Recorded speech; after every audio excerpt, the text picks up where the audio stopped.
A lot of open world games struggle with the same problem. The world is large, but exploration is driven by icons, markers, and checklists. Players are often navigating the UI more than the world itself. Ghost of Yōtei takes a different approach and does not use in-world UI elements.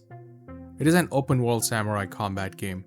It has a large map divided into 6 areas each with its own unique biome, and each area filled with tons of activities, side quests, and main story missions to take on.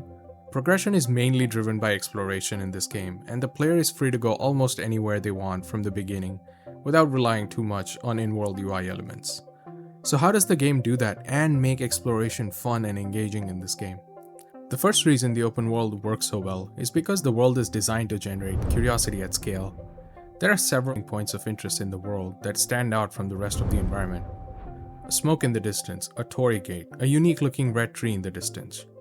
From high ridges, open fields, and mountain paths, the world stretches far into the distance.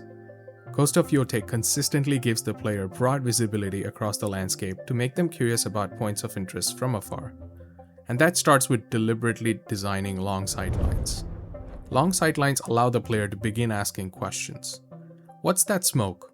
What is that structure? What is that weird tree? That early anticipation is what creates curiosity.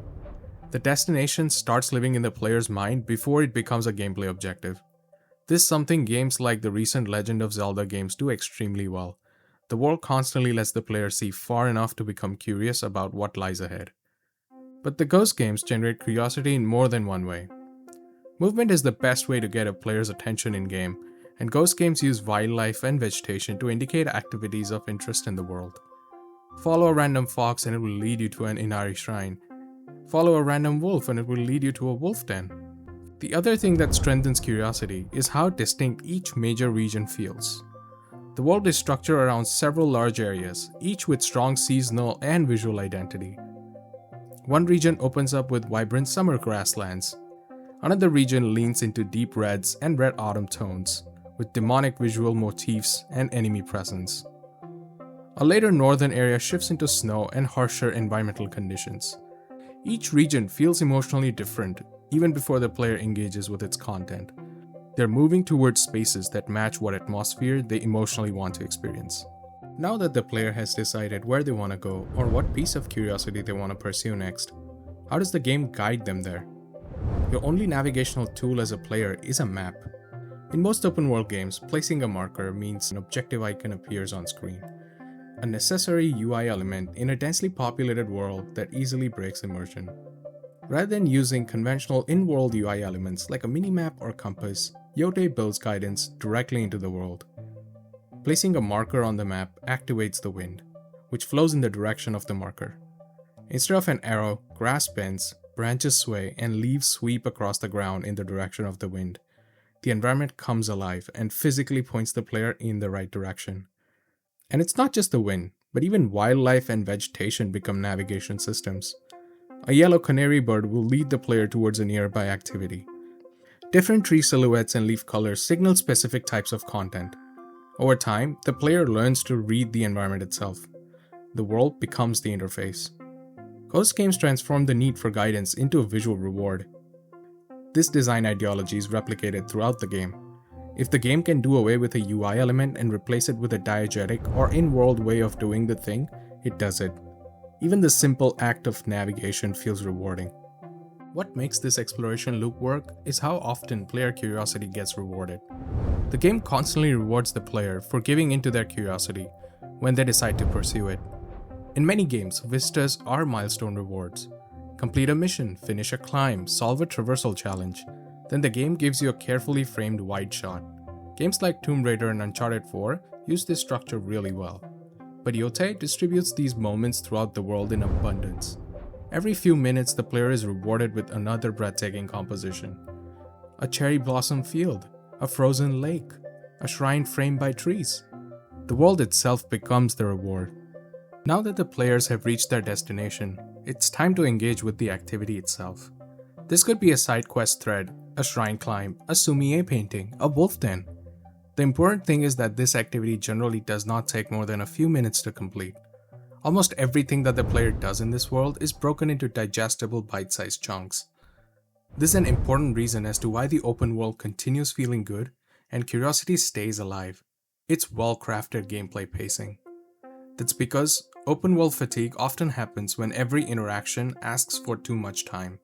The player sees something interesting and wants to engage with it, but the mental cost of engaging with it feels really high, which adds cognitive load and makes decision making difficult for the player. Yotei avoids this. The world constantly converts interest into small, satisfying payoffs, and because the cost of engagement stays low, curiosity remains alive. Another reason exploration stays so engaging is that the game aggressively removes travel friction as much as possible. At the macro level, once you've discovered any location in the world, including activities like painting spots, wolf dens, these become a fast travel point that you can teleport to at any time in the future. Almost every meaningful location can become a fast travel point. So if the next activity is nearby a previously discovered location, you simply fast travel to that closest previously completed point and continue from there. Moving across the map, even across an entire region, becomes extremely fast. But what's even smarter is that this continues at the micro level inside each region. Most regions contain one or two dense hub spaces with shops, bounty boards, side quests, and other activities. And instead of forcing the player to always spawn at the gate and run through the hub, the game often lets you fast travel directly to the exact interaction point. That means less time spent on finding exactly whom you want to interact with, less running through spaces that add no gameplay value, less logistical overhead. The result is simple: the player's attention always stays on the activity itself. The progression structure reinforces this same philosophy. For much of the game, the story progression is not strictly linear. Players are often given multiple targets or threads to pursue. You decide which region to move into and explore, which story thread to follow next. The world invites exploration. This is true for both the main quest and side quests. These are usually independent of one another, again giving the player more agency to decide what to do next. The player feels ownership not just over movement through the world, but over how the story itself unfolds. This kind of progression system makes the player even more engaged with the world. The game will not handhold the player and decide what is next for them. It will all depend on the player's curiosity.